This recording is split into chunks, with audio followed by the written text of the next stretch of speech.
যত ধর্ম বর্ণ পৃথিবীতে যত ধর্ম গ্রন্থ আছে, আমি আপনাদের কাছে সবিনয় বিনোদ করছি, অনুরোধ করছি, আপনাদের ওই সমস্ত গ্রন্থ, ওই সমস্ত ধর্মচর্চা, এই সমস্ত চর্বিত চর্বণ করে আমার ঠাকুর যে 12টি আজ্ঞা দিয়েছে, এর বাইরে নতুন কোন তত্ত্ব আপনার বইতে আছে কিনা বলেন। যদি আপনারা কেউ দেখাতে পারেন পৃথিবীর কোন ধর্মগ্রন্থ, পৃথিবীর কোন ধর্মীয় অনুশাসন, পৃথিবীর কোন মতবাদ যে এই 12টি কথার বাইরে কোন নির্যাস আছে, তাহলে তৎক্ষণাৎ আমি তার সেই মতবাদ গ্রহণ করব।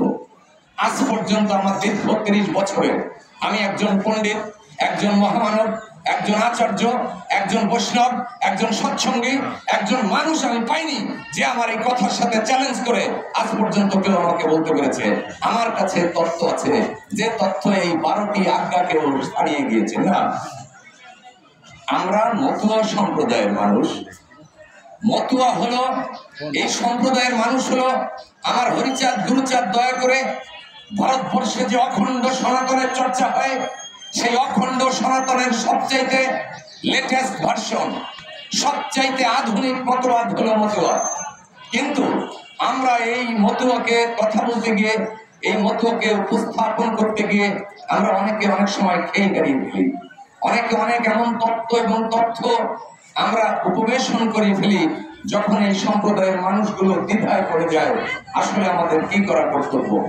আমরা মতুয়া মতুয়া বলে সারা তত্ত্ব খুঁজে বেড়াচ্ছি, মাঠ ঘাট হরিনামের ডঙ্কায় কীর্তন করে দিচ্ছি, কিন্তু মতুয়া তত্ত্ব আমার মধ্যে আছে কিনা আমি জানি না।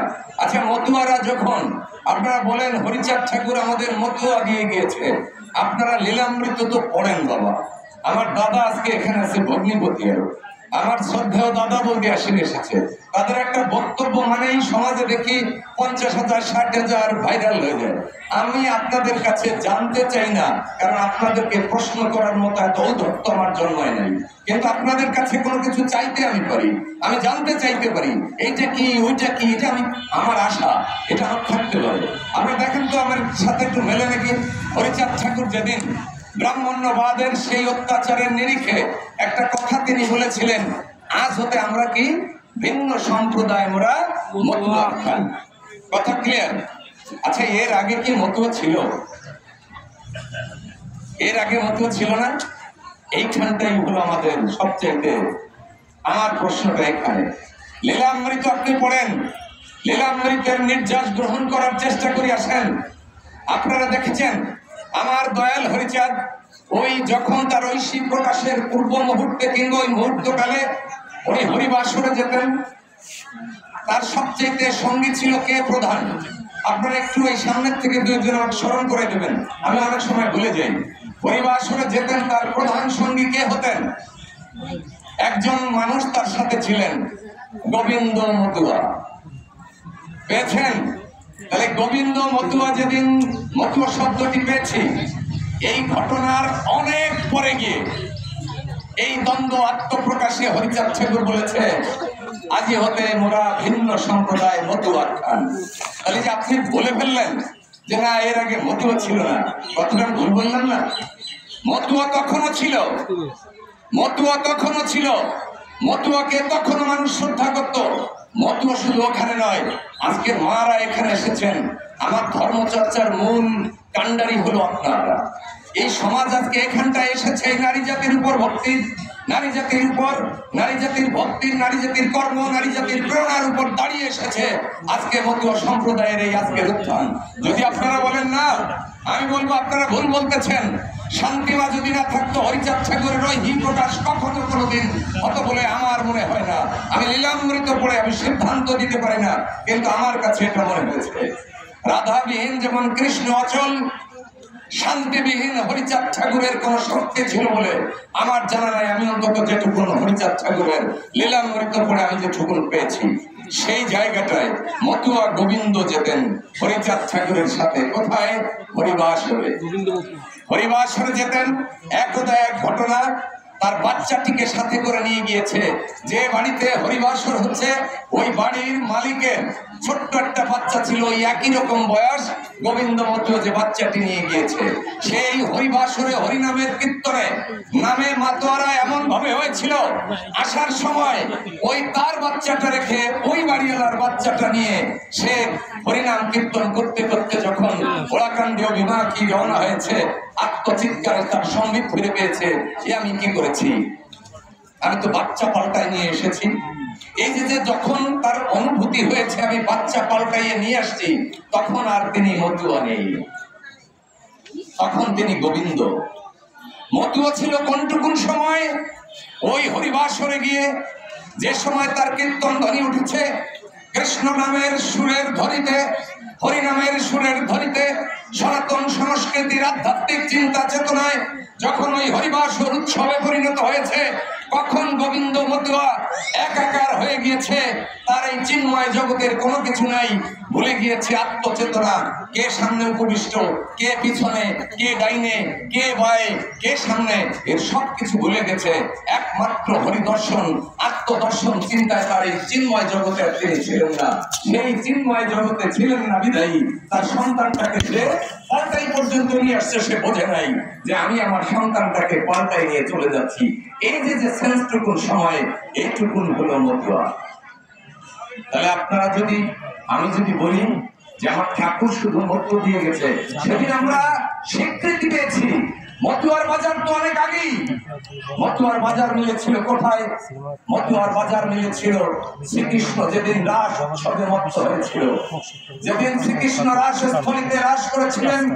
আপনারা জানেন এই পৃথিবীতে ওই রাসস্থলীতে একমাত্র পুরুষ আমার স্বয়ংভূ ভোলানাথ ওই প্রবেশ করেছিল রাস উৎসবে। যখন প্রবেশ করেছিল উনি কিন্তু ধরা পড়ে গিয়েছিলেন। ধরা পড়ে যাওয়ার পর আমার জগৎ বিহারী গোকুল বিহারী কৃষ্ণের কাছে উনি প্রতিশ্রুতিবদ্ধ হয়েছিলেন, আমি তোমার সাথে এই লীলা প্রকাশ করব, আমি তোমার সাথে এই লীলা।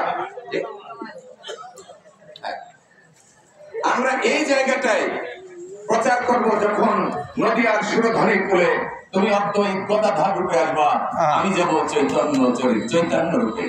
প্রতিশ্রুতিবদ্ধ সেই নদীয়ার সুরধ্বনি কোলে আরেকটি লীলা আমরা পেয়েছি।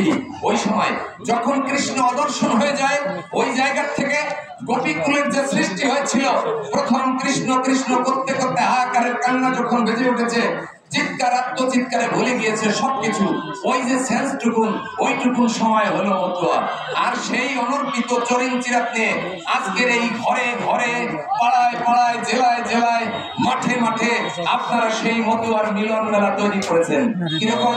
যখন কীর্তন হয় দেখবেন আমাদের এই মতুয়ারা যখন কীর্তন করে, তখন কে আমার পাশে মা আছে না বোন আছে না ভাই আছে না কি আছে, এটি আর তার কোনো খেয়াল থাকে না। এই যে ভেদহীন, বৈষম্যহীন, বিভেদহীন ঐক্য, তার যে মাতাল, তার যে সুরের মূর্ছনা, এই মতুয়া সম্প্রদায় এটাই ধারণ করে চলে। আজকের মতুয়ার বাজার যখন মেলাতে যাব, আমি একটি অশনি সংকেত পাচ্ছি, আমি কোথাও কোথাও দেখতে পাচ্ছি। আমি জানি না আজকের এই জায়গাটা ধরে রাখার জন্য আমার শ্রদ্ধেয় দাদা এসেছে। আজকে আমি ভাবতেও পারিনি যে আমার ভগ্নিপতি আমার দাদার সাথে এখানে দেখা হবে, হরিচাঁদ ঠাকুরের ছেলে।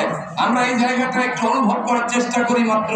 আসুন, আমাদের একটা জিনিস খেয়াল করবেন, প্রত্যেকটি মতাদর্শ, প্রত্যেকটি মতবাদ যখন চারিদিক ব্যাপী ঘিরে আসে, রই রই করে ওঠে, তখন তার 200, 100, 150 বছর পরে তার একটি ভাটা পড়ে। এটি বৈষ্ণব সম্প্রদায়ের মধ্যেও এই ভাটাটা এসেছে। শঙ্করাচার্য যখন এসেছে, ভাটা পড়েছে। আমি কিন্তু ইদানিং মতুয়ার বাজারেরও ভাটা একটু একটু করে লক্ষ্য করছি। যে জাতির কর্ণধর, তার সারা জীবনের হরিচাঁদ ঠাকুরের এই লীলার সবচেয়ে মধুর দিক হলো, আপনারা লীলামৃত পড়ে দেখাতে পারবেন না হরিচাঁদ ঠাকুর জীবনে কাউকে দেখাতেছে, কাউকে আঘাত করেছে, কাউকে দূরে সরিয়ে দিয়েছে। এই ইতিহাসটা হরিচাঁদ লীলায় নেই। গৌরাঙ্গ লীলায়ও গৌরাঙ্গ লাঠি ধরেছে, সংগ্রাম করেছে, অনেক কিছু করেছে, কিন্তু ব্যক্তি হরিচাঁদ ঠাকুর তার লীলা সম্বরণের আজ পর্যন্ত কখনো কাউকে ব্যথা, এই শব্দটা তিনি দেন নাই। এটাই তাকে মহৎ থেকে মহত্তর করে তুলেছে। আজকের বাজারে যখন আমরা যাচ্ছি, বিভিন্ন বর্ণের, ধর্মের, সংগঠনের বিভেদ হয়ে মতুয়াদের চাইতে বিভেদ আর কোন সম্প্রদায়ের মধ্যে আছে কিনা দাদা, এটা আমি বুঝতে পারছি না।